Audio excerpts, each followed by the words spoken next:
The Earth's core has stopped rotating, triggering a true apocalypse. To survive, humanity must drill a hole to the center of the Earth and drop a nuclear bomb into it. Let's find out whether this desperate plan can save us. During a public celebration in Boston, a young businessman notices that his watch has stopped. In the middle of an important business deal, he suddenly feels unwell and collapses onto the table. The same thing happens to several other people.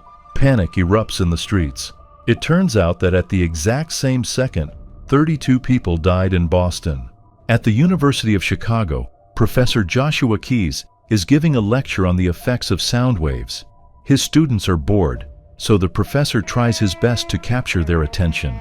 In the middle of the class, Josh is escorted away by the U.S. military. The man is taken to Washington, where he meets his colleague, French scientist Serge Levesque. The characters are brought into a hall where the bodies of all 32 victims from Boston are being kept. The director of national intelligence informs them that these people died simultaneously and without any obvious cause. But as it turns out, there is a cause. Every single victim had a pacemaker. Meanwhile, a flock of pigeons is flying over London's main square. Suddenly, the birds lose all sense of direction and crash into statues, windows, and buildings. Panic erupts in the streets of London. It seems like the pigeons have gone completely mad and lost all control. They caused numerous accidents and disasters all over the city. The pigeons behave like little kamikazes, but moments later, they flock together and fly away. Josh realizes that the strange behavior of the birds was caused by fluctuations in the Earth's magnetic field. The scientist and his colleagues study all the mysterious events that have occurred over the past few years. Meanwhile, a space shuttle is carrying out another mission in Earth's orbit. The crew prepares for landing, but due to a telemetry failure and technical interference on the server, the shuttle veers off course and heads straight for Los Angeles. Astronauts Bob Iverson and Rebecca Childs do everything they can to avoid destroying the city, and thanks to sheer luck, they manage to land in a shallow river, miraculously avoiding hitting anyone. Despite this, Rebecca is summoned to Washington and informed that she's been dismissed. Josh goes to see the brilliant scientist, Konrad Zimsky. The man claims that he's conducted research and has come to a terrifying conclusion. The Earth's core has stopped rotating, which means the end of the world is near. At first, Zimsky thinks this is nonsense, but it soon becomes clear that Josh was right. For example, there's an anomalous aurora borealis being observed around the world. Josh is urgently summoned to a meeting at the Pentagon. Zimsky is also present there. Josh explains to the military what's actually happening. Since the Earth's core has stopped, the planet's magnetic field is gradually collapsing. All electronics will fail in 3 months, and within a year, solar radiation will wipe out all life on Earth. However, Zimsky has an idea for how to get the planet's core rotating again. His colleague Edward Brazelton, or just Braz, has been working for years on a technology that can penetrate deep into the Earth. Braz shows the scientists his incredible machine, which looks like a spaceship equipped with a massive drill. A test subject, a mouse named Alex, proves that such a descent can be perfectly safe. Still, there's a problem. Building a vessel capable of reaching the Earth's core would normally take at least 10 years.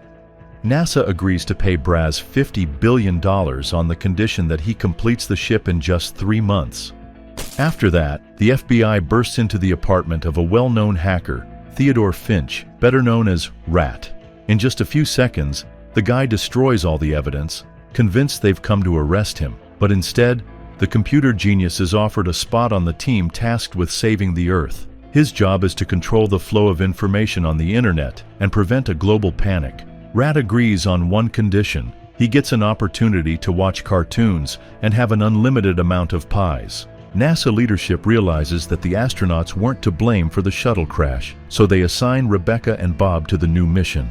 They're introduced to Josh, Zimsky, and Braz. This time, they won't be astronauts, they'll be terranauts. Josh feels terribly nervous since he's been appointed as the project leader. He lays out his plan. Within 3 months, Braz must build a vessel capable of reaching the center of the planet. Using this craft, the team will travel to the Earth's core, place a 1,000-megaton nuclear device, and detonate it.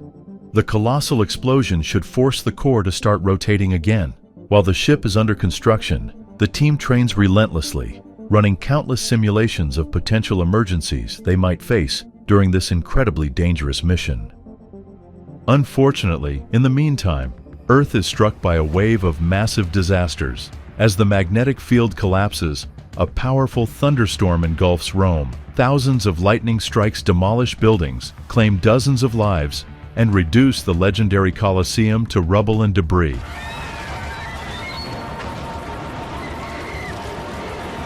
The same devastation strikes other buildings, leaving Rome practically in ruins. The planet is being destroyed at a rate faster than scientists ever expected. 3 months later, Braz and his team complete construction of their vessel and christen it Virgil. The ship begins its journey toward Earth's core through the Mariana Trench in the Pacific Ocean. The protagonists launch their mission. Virgil dives deep into the ocean. At first, everything goes smoothly, and the crew even hears the songs of whales swimming nearby. Not only do the whales sing, but Virgil sings too, emitting its own ultrasonic signals. As they approach Earth's crust, the crew activates powerful lasers to carve a path toward the planet's center. With every minute, they plunge deeper into the mantle. At a depth of 700 miles, the vessel accidentally enters a massive geode within the mantle, a so-called cobalt cocoon. The lasers of Virgil get trapped by a gigantic crystal, leaving the protagonists stuck with no way forward. To cut through the crystal and clear a path, the crew must leave Virgil and venture outside. Fortunately, their suits can withstand the extreme heat and crushing pressure. The scientists and astronauts discover that their ship has damaged the cocoon's shell, and now blazing lava begins to flood the chamber. Small crystal shards rain down from above, damaging the hose that supplies oxygen to the laser cutter. Josh connects the cutter to the hose that feeds oxygen into his own suit. They manage to slice through the crystal, but Josh loses consciousness due to the lack of air. Luckily, his crewmates save him just in time. During the launch of the laser drill, Bob gets struck by a crystal shard. He falls into the blazing lava and perishes. Now Rebecca takes over piloting the ship. With her help, the Virgil crew escapes the deadly trap and pushes onward. The next day, the team moves to the weapons bay to prepare the equipment required for the detonation of the nuclear charge. As Virgil continues deeper, massive diamonds appear in its path. The crew does everything they can to avoid collisions, but one of the diamonds strikes the ship's last compartment. Serge is trapped inside and can't escape in time. Josh begs Rebecca to abort the jettison sequence for the damaged section, but she refuses, knowing it's the only way to save the rest of the crew. Serge dies before their eyes, leaving Josh devastated. Yet despite the tragedy, the protagonists know they must continue the mission at all costs. Virgil keeps moving forward and, in a few days, finally reaches Earth's core. There, the scientists realize they miscalculated. The yield of their nuclear charge won't be enough to restart the planet's core. Zimski consults with the military and reveals that their last hope is a device codenamed Destiny. The truth comes out. The Earth's core didn't just stop on its own. It was affected by a secret American project through which the military learned to create artificial earthquakes to influence the outcomes of wars. No one anticipated such devastating side effects. Josh believes that Destiny won't help them in this case. Moreover, he's convinced they'd all die if they tried to use it. Rebecca refuses to activate Destiny and decides they must keep moving toward the Earth's core. Zimski throws a fit aboard Virgil, so the crewmates decide to knock him out. Meanwhile, a massive hole opens up in the ozone layer above San Francisco. Intense solar radiation bombards the Earth through it. Radioactive rays hit the river, causing the water to literally boil, cooking all the fish alive. Car tires burst, metal structures melt, and people suffer horrific burns. The Golden Gate Bridge collapses and plunges into the water.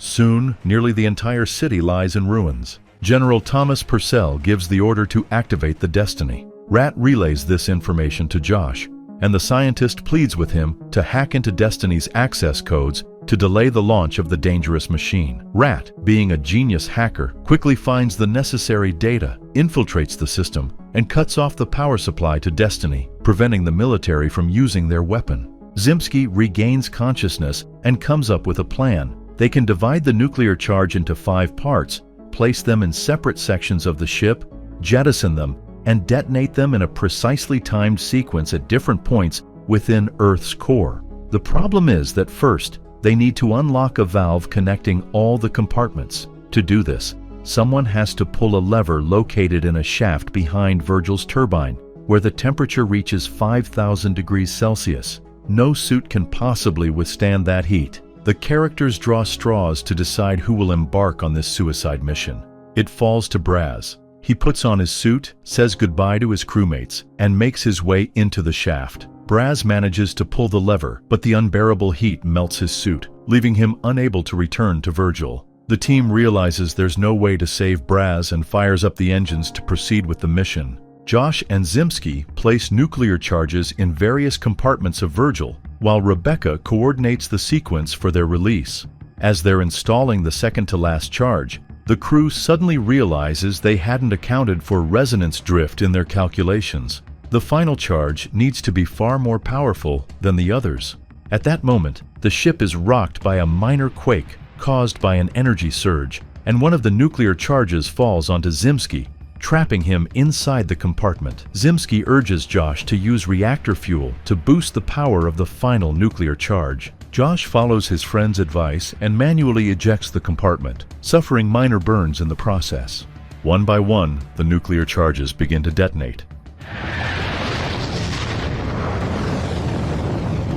Zimski, who is still trapped beside one of the nuclear charges, dies instantly. Nevertheless, their mission is a success. The Earth's core starts rotating again. The planet is saved. Josh and Rebecca believe they're facing certain death, since they have no fuel left to return. But suddenly, they come up with a plan. The protagonists transform the hull of Virgil into a giant solar panel, harnessing the energy of molten lava to power their journey. When the nuclear charges detonate, the shockwave propels them straight into the Earth's mantle. The problem is that Josh and Rebecca lose all contact with mission control.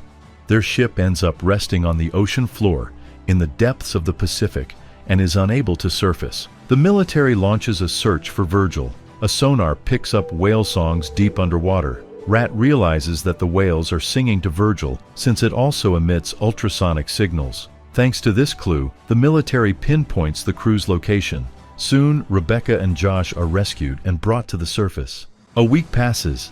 Thanks to Rat, all the information about the Virgil mission appears on the internet.